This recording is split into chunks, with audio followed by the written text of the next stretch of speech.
back to Science Fantastic with Professor Michio Kaku. On Science Fantastic, we profile the amazing, jaw-dropping scientific discoveries which are revolutionizing our world and touching our lives. And in this hour, we're glad to bring on Stephen Petranek. He's the author of a great book called How We'll Live on Mars, and it's been made into a National Geographic TV special. And you may want to catch it on the Nat Geo channel. So in this hour, we're going to be talking about the Nat Geo series, How We'll Live on Mars. Once again, our special guest in this hour is Stephen Petranek. He's the editor of Breakthrough Technology Alert. And we should also point out that he was a senior editor for science for Life magazine. He was also an editor of Discover magazine and Washington Post magazine. And he also worked for Time magazine as well. And he's the author of the book, How We'll Live on Mars, which was made into a TV series by the Nat Geo channel. So, Stephen, glad you could be on Science Fantastic. Well, it's a pleasure to be here, Michio. Okay, first question for you is, how did you get interested in Mars, and why did you write the book, How We'll Live on Mars? Well, originally it was a project that was conceived by Chris Anderson, who's the curator and owner of the TED conferences, and Elon Musk had been a speaker at TED a couple of times, and I had been a speaker at the main TED stage a couple of times, and we both shared a natural interest in Mars, and I had come up with questions for Elon when he was on the stage that Chris could ask him.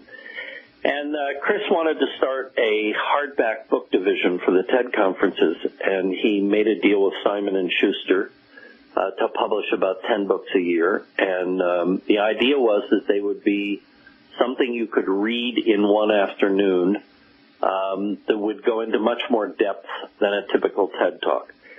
And Chris had asked me to do a TED Talk on Mars and the possibility of going to Mars, which I did, and that kind of turned into the book. And then the book was optioned by Radical Media, which, working with Imagine Productions, which is Ron Howard and Brian Glazer, created a 6-hour series for National Geographic that first ran in 2016, and that was about a group of people who went to Mars and colonized Mars in 2033. And now the second season is about to show in early November, on November 9th. It will begin in 6 one-hour programs. And we've moved ahead in the second series about 5 years on Mars, when instead of having a bunch of early astronauts, maybe 6 or 7 early astronauts, we have a growing small metropolis of about 100 people, or even more than that. Okay, now this is, of course, television with a little bit of Hollywood thrown in, and it means you have to have a plot line because you have a docudrama. On one hand, you have a dramatization of astronauts going to Mars, and then you also have talking heads talking about the science of a mission to Mars. And so let's talk about, first of all, the astronauts and the actors. There's a plot there. Do they have a conflict on Mars? Do they meet Martians? Or what is the plot line among the astronauts who are in the Nat Geo series? Well, the first thing I should say is that everything we do, this is a hybrid production between both the fictionalized narrative and, as you say, talking heads or documentary. So we share time, we tell a story with actors and fantastic graphics from Framestore, which is the people who did, or computer graphics, the people who did Gravity do all our computer graphics. So it looks incredibly realistic.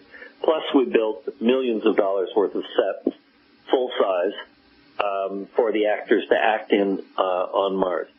But this, everything that we show in the fictional part of the programming is based on known science and known facts.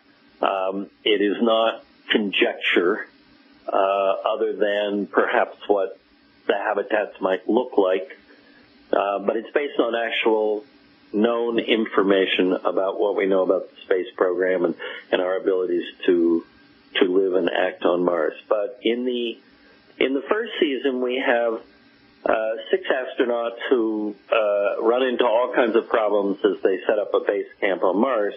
But in the second season, we introduced into the plot line the first commercialization of Mars. So we have a large group of scientists who are researching Mars and who have found an early life form on Mars. And then all of a sudden, out of nowhere, a group of miners show up on Mars, which is a purely commercial adventure.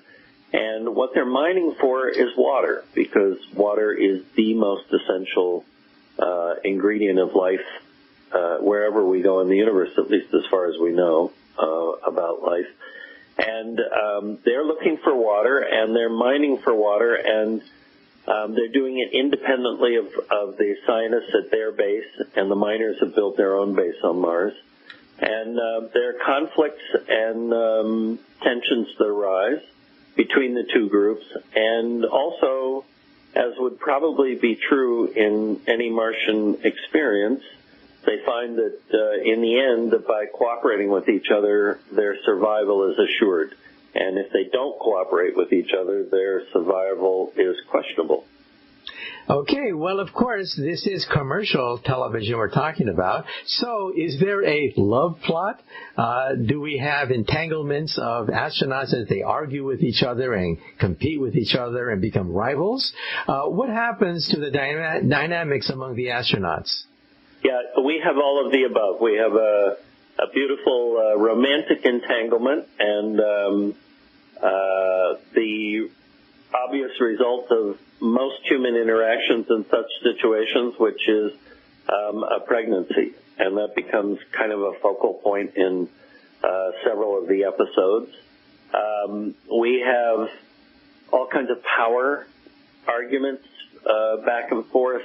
The miners need resources that the scientists have, and in the end, the scientists need some of the resources the miners have, and they learn how to get along, even though they don't necessarily want to get along from the beginning. There's an argument now on Earth among many astrobiologists who would like Mars not to be colonized.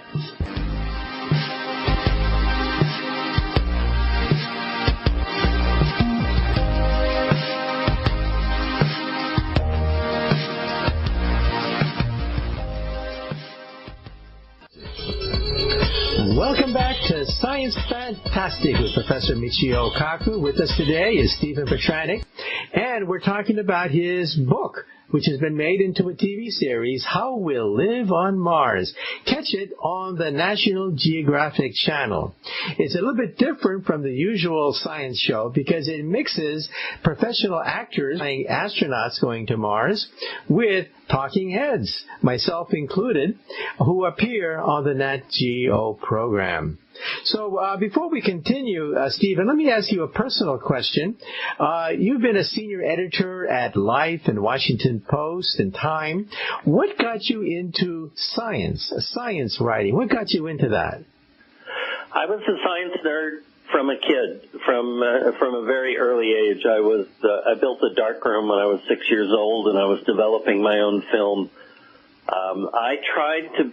I became fascinated with rocketry as a child, and for a number of years, I built a lot of model rockets using kind of the normal Estes kind of rocket stuff, and then I decided that I wanted to build a serious rocket, and I wanted it to be solid fuel. And I decided on a composition for the fuel that involved Kraft caramels, which I melted in a pot, which provided sugar, which provided enough oxygen as the oxidizer, and I used potassium nitrate as most of the fuel. But I was never able to get the formula right. I blew off all the hair on my head once, and had burns all over my head when it blew up once on the stove while I was concocting it. But I kept making this fuel, and I could never quite get it right. And then I had a friend, an adult friend who knew Werner von Braun, and I got him to ask Werner von Braun what I was doing wrong. And the answer that came back was that I was mixing my chemicals by volume instead of by weight.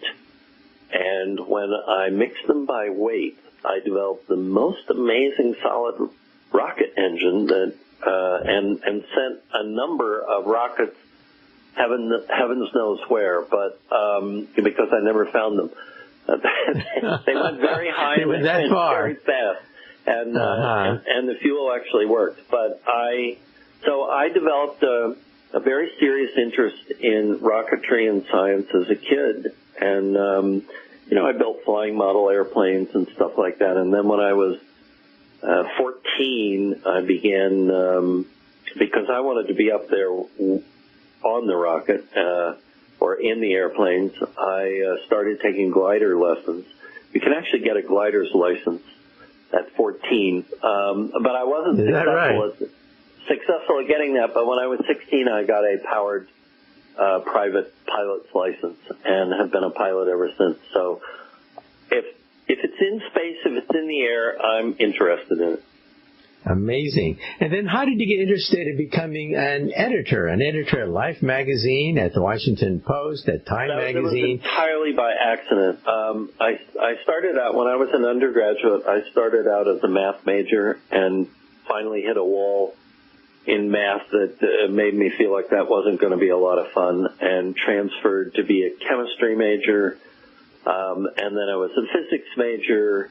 And I just kept piling up all these credits and all these years as an undergraduate and kind of spinning my wheels and going nowhere. And I had a friend on the college daily newspaper on campus a woman that I was dating, and she got me working on the paper. And then I ended up actually becoming the editor-in-chief of the daily newspaper on my campus, and went off to graduate school in communications. So that's how I got dragged into journalism, quite accidentally. Okay, well, you have the best of both worlds. On one hand, you have the hard science, and on the other hand, you have the ability to explain that hard science to the general public. Well, let's get right back to your book, How We'll Live on Mars. First of all, there have been other shows about Mars, and some of them make you cringe when you watch them, looking for all the mistakes they made. However, there was the movie The Martian, starring Matt Damon. Have you seen that movie, and what are your thoughts about some of the perils that he faced when he tried to live on Mars? Well, of course, I've seen the movie. I know Andy Weir, the author of The Martian, quite well, and we frequently end up on the same panel someplace. And when The Martian first came out, Andy was very defensive about some of the scientific accuracy of the movie. For example, you have the opening scene where Matt Damon gets punctured by a radio mast that is flying through the air, and Andy has finally come around to a point where he does not try to defend some of these things anymore. If the Martian winds were blowing at 300 miles an hour, because the density of the atmosphere on Mars is only 1/100th of Earth's, it would be more like a 3-mile-an-hour wind blowing against you, and it would not be pushing around any radio mass, and certainly not puncturing spacesuit with them. So, there are a lot of things, or quite a few things in The Martian that don't hold up scientifically, but I will say this. I gave a TED Talk in 2015 on going to Mars, and a lot of that was based on conversations I'd had with Elon Musk, who in the early stages participated quite a bit in my book. And then originally Elon and I were going to do the book together for the TED conference. And Elon had to drop out because he was just too busy with Tesla and SpaceX. But I did get to speak with him, and I was really inspired by his plans to get humans to Mars, and really convinced that would happen. And so when I gave this TED Talk in 2015, there were a number of people in the audience who just simply didn't believe it. They thought, really, humans on Mars within a decade? It's just not going to happen. That's impossible. What a wild and crazy dream. And then my book came out about 2 months after that, and the book is very journalistic. You know, I'm not making anything up. In fact, it was fact-checked to death by a fact-checker who works for the New Yorker. So, and to this day, no one has ever found a fact in that book that is wrong. But the book, you know, also seemed to a lot of people more like science fiction than science fact. They just couldn't believe that we have had the technologies to do this for at least 40 years. And then The Martian came out a couple months after my book came out, and all of a sudden, copies of my book started selling like crazy. The whole thing with National Geographic took off, and they became very interested in making the documentary series. And I think it was all because that movie came out. So although the movie has a lot of inaccuracies in it, Hollywood has the ability to change the culture in an extremely powerful way, and it really even surprised me, because all the skepticism that I had seen about, you know, private enterprise in space from people like SpaceX, who at that point had not ever re-landed a rocket successfully that had been launched, that was still a very young company, and a fledgling rocket company. For them to imagine that their sole mission was to get people to Mars and build a sustainable colony seemed absolutely fantastical to most people. And yet, when The Martian came out, despite its inaccuracies and despite its fantasy, I mean, there's a pretty high level of fantasy, the main ship that they use to go from Earth to Mars with this giant rotating wheel that creates artificial gravity. Even though that's an old idea, the concept of building a spacecraft that large, which would have to be built in orbit, is still a little fantastical. And despite all the fantasy in The Martian, it convinced the general public that this was somehow real, that this concept of going to Mars was not as fantastical as they had thought before. So I'm very grateful to The Martians.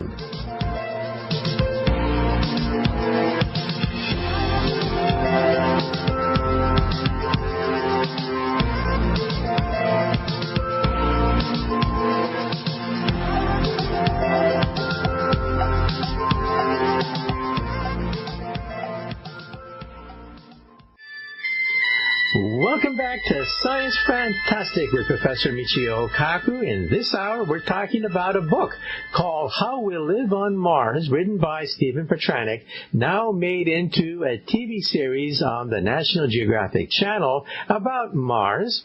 And what's different about this TV series is it's part science, that is, we have talking heads, real scientists talking about going to Mars, and we have professional actors portraying what it would be like to be an astronaut on Mars.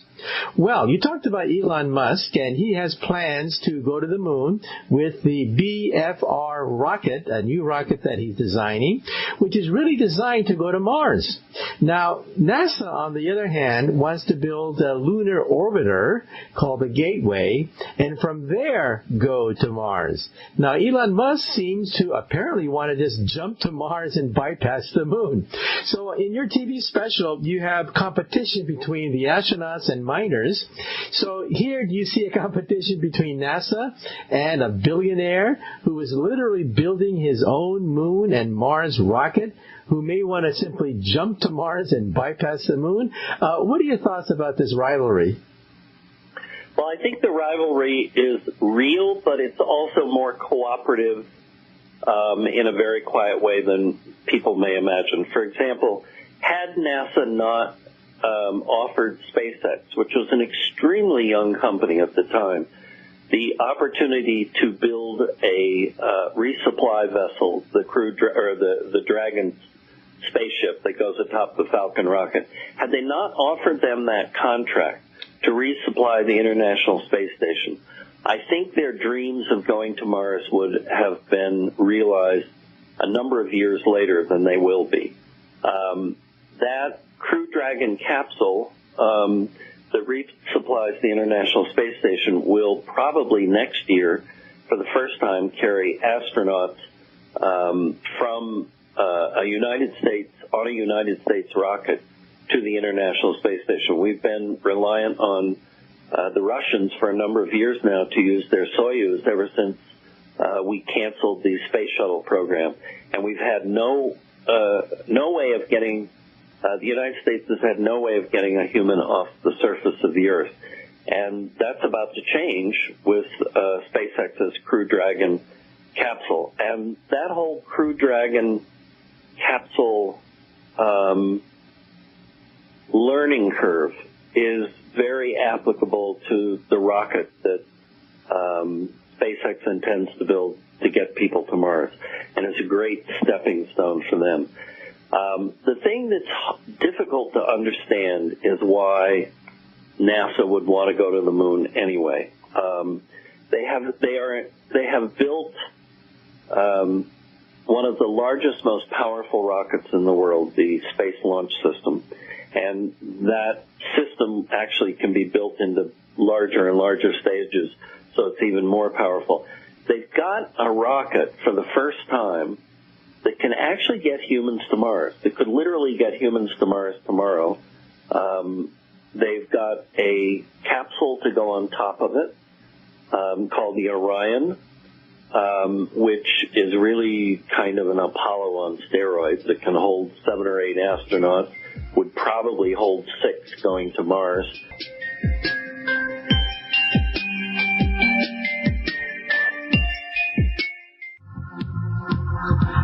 Welcome back to Science Fantastic with Professor Michio Kaku. Our special guest today is Stephen Petranek.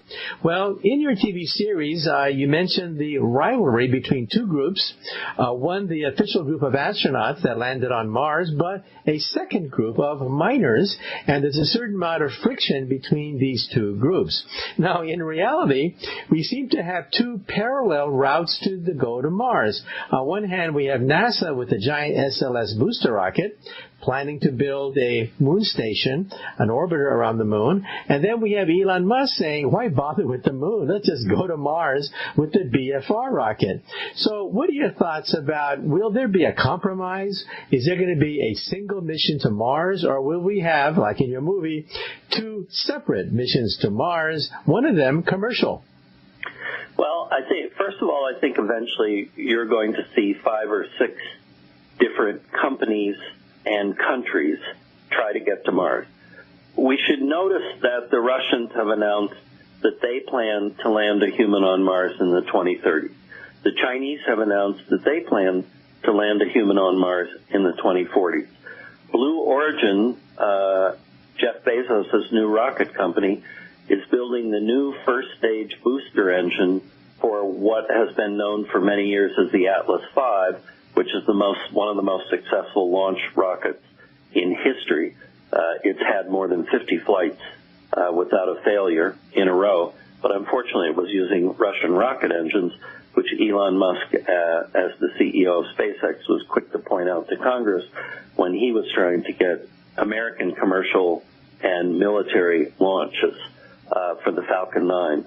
So you have NASA saying now they really change their story almost every year. When I first came out with the book, Charlie Bolden, the head of NASA, sat down with me and pointed out that there was a line on one of the many, many thousands of pages of NASA websites that said, NASA has no plans for a manned mission to Mars. Then my book comes out, then The Martian comes out, and all of a sudden, Charlie has appointed a manned mission to Mars director.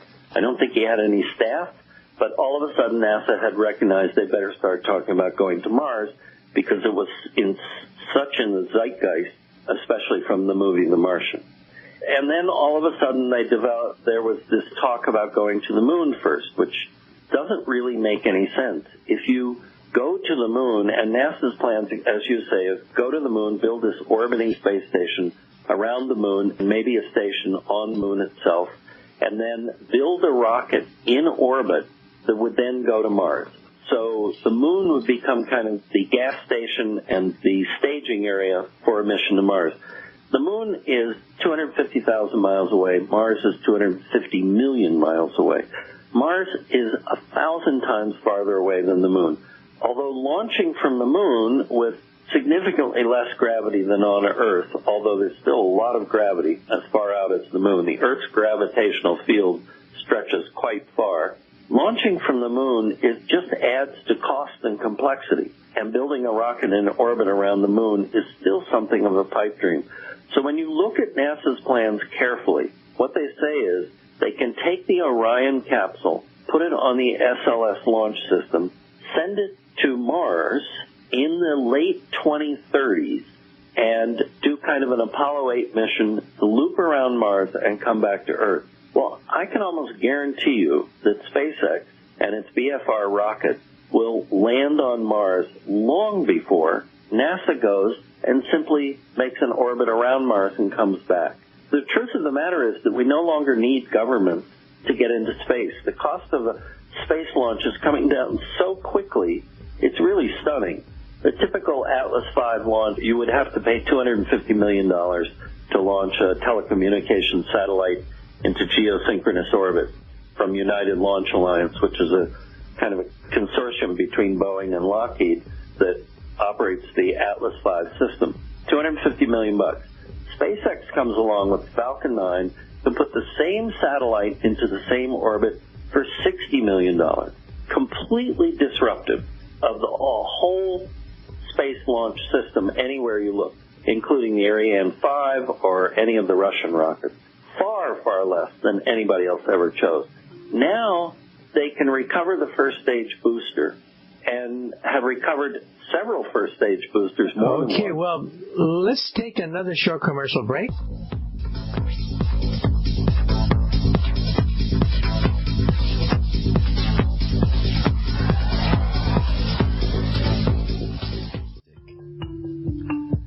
Welcome back to Science Fantastic with Professor Michio Kaku. In this hour, we're talking about Mars. Well, Stephen, in the last segment, let's talk about the far future. We have Elon Musk, who talks about maybe a million colonists living on a settlement on Mars, with each BFR rocket delivering hundreds, if not maybe 1,000 people to the red planet on each mission. He's talked about perhaps dropping hydrogen bombs on the polar ice caps to speed up the melting of the ice caps so that liquid water will once again flow freely on the surface of Mars. But of course, this borders on science fiction. So what are your thoughts? Because you've thought about the question of a permanent settlement on Mars, not just going there and coming back, but what would it be like to have a permanent settlement on Mars? Well, first of all, let's talk about time frames and numbers, because what Musk proposes, I think, is not irrational. You need a lot of people on Mars using all the resources that are on Mars, and both the minerals and the elements that you find on Mars are almost identical to Earth. So whatever you can build on Earth, you can build on Mars. You're just using local resources. You're not going to bring very much stuff from Earth because it's just too expensive. But what Musk is talking about in numbers is by the I presume he will use to start sending cargo missions to Mars so that habitats and oxygen supplies and so forth will all be available when he sends the first humans to Mars. But I think in about 2020 he will start every 2 years, which is the launch window for Mars. Starting in 2020, probably do 3 successive missions and land 3 huge cargo missions, probably using the Falcon Heavy rocket, but possibly an even larger rocket that's kind of a modification of the Falcon Heavy and that looks a little more like the BFR rocket that he'll be sending humans to Mars. And before 2030, I think it's highly likely that he will have actually sent humans to Mars. It will be a one-way trip. They will be setting up habitats and staying on Mars. In the 2030s, he intends to start building VFR rockets en masse, and that means dozens a year. In each rocket, you would have 80 to 100 people going to Mars. By 2050, he hopes to have 1,000 such VFR rockets, each carrying 80 to 100 people each trip, launching every 2 years.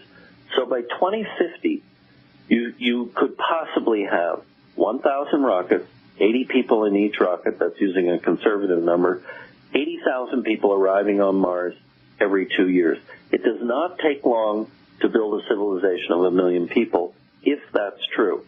Now, even if we cut this by 75%, and there are 250 rockets carrying approximately 20,000 people to Mars every 2 years by 2050, you're going to have a very large outpost of humanity on Mars, which is what you're going to need to be able to survive on Mars. Because, again, everything you do on Mars, you have to build on Mars. You have to build an iron smelter. You have to build an aluminum smelter. You have to build fabrication plants. We'll be 3D printing lots of stuff, but you will have to find on the surface of Mars the materials like sulfur and silicone that will help you build plastics, that will be able to create a larger and larger living environment and infrastructure for humans. And all of this sounds like a little crazy and a little wild, but it's not. It's actually not. I mean, you have to start thinking of SpaceX in the same way that SpaceX has become a delivery system for hundreds of satellites that are waiting to get into orbit. In warehouses around the world, we have satellites that countries want and people want to launch into space that have no ride. And because there just aren't enough rockets and there aren't enough launch windows. And Musk just keeps building more and more Falcon 9s and is starting to build the Falcon Heavy and is actually starting to build the Crew Dragon capsules that will carry astronauts to the International Space Station starting next year. It's become quite a large rocket factory. You've got Jeff Bezos, who also has similar plans to build rockets. You're going to have a lot of supply, and you have to start thinking of SpaceX as an airline. And this is really no stretch of the imagination compared to what happened with the airline industry in the 1930s. You just start building more and more of these rockets, and there's more and more demand for both for what they can do to get into Earth orbit, but also to get to Mars. And you can dramatically bring down the price because you'll have more and more people who want to go. Just try to imagine for a minute, there's 53 million refugees in the world right now. If only 2% of them actually wanted to go to Mars, that's 1 million people right there. That's a lot of demand. Well, unfortunately, we have run out of time. So, Stephen, thank you so much for being on Science Fantastic. It's my pleasure. And you've been listening to Science Fantastic with Professor Michio Kaku.